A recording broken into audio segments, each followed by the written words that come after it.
பேசுறேன். நீங்க வீடியோ எல்லாத்தையுமே வீடியோ எடுத்துக்கிட்டே கலெக்டர் கொடுங்க மேடம், கொண்டாங்க. ஏதாவது உத்தரவு இல்லாம கொண்டாங்க. சும்மா ஆர்டர் நீங்க போனோட கொடுக்குறோம்னீங்களா மேடம்? போனோட கொடுக்கல. ஆர்டர் கொடுக்கணும், ஆர்டர் கொடுக்கணும், ஆர்டரே கொடுக்குறீங்கல்ல.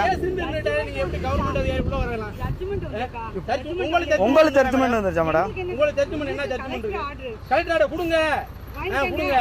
கலெக்டர் ஆர்டர் கொடுங்க. கொடுத்துருக்கணும்ல, எந்த ஒரு முன்னறிவிப்பும் கொடுக்காம எப்படி நீங்க முன்னறிப்பே கொடுக்குறீங்கல்ல? நீங்களா வர்றீங்க ரோடு போடணும்ன்றீங்க. எங்க பட்டாடம்ல மேடம்? நான் கொத்தனார் வேலையை போய் ஒரு கம்சாரி வீட்டுல நான் வேலை பார்த்து வரணும்னு நீங்க வர வச்சிருக்கீங்க. எந்த அறிவிப்புனாலும் வர்றீங்க. ஒரு நாள் நாங்க வேலை பார்த்தா தான் கஞ்சி உறவுல இது வேணால. எங்க இடம் எங்க பொது சொத்து மாதிரி நீங்க இருந்து ஆக்கிரமிப்பு பண்ணிட்டு அது என்ன நியாயம்? உங்கள்ட்ட நான் பேசுனது உங்கள்ட்ட ரெக்கார்டு இருக்கு மேடம். நீங்க அப்படி கொடுக்கவே இல்லை. நீங்க அதுக்கு நீங்க கொடுங்கன்னு தான் சொல்றேன். ஆர்டரே நீங்க கொடுக்கல. போனோட வந்து கொடுக்குறோம், நீங்க கொடுக்கல. மிஞ்சவே முடியாது. நீங்க பாப்பேன். நீங்க எப்போ வர்றீங்க? நீங்க வாட்டுக்கு உங்க ஒதுக்கு போறீங்க. இதுனா இதா வண்டி பாதை ரெக்கார்டா கொடுங்க மேடம்ன்றோம்ல. வண்டி பாதைன்னு ரெக்கார்டு எங்களுக்கு கொடுங்க. கோர்ட்டுக்கு வந்துக்கிறீங்க, ஒண்ணும் சொல்றீங்க. நீங்க வர என்ன அதிகாரத்தை கொண்டு நீங்க வந்தீங்க?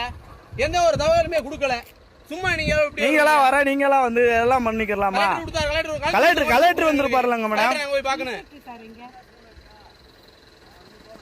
கலெக்டர் கொடுத்த நோட்டீஸ் எங்களுக்கு கொடுங்க. நான் கலெக்டரை போய் பாக்கணும். ஸ்டாலின் வர்றாரு, நீங்க ஸ்டாலினையும் போய் பாக்குறேன். வாங்க. எந்த ஒரு அறிவிப்பும் இல்லாம எப்பவும் திடுப்புன்னு வரேன். நாங்களாம் சம்சாரி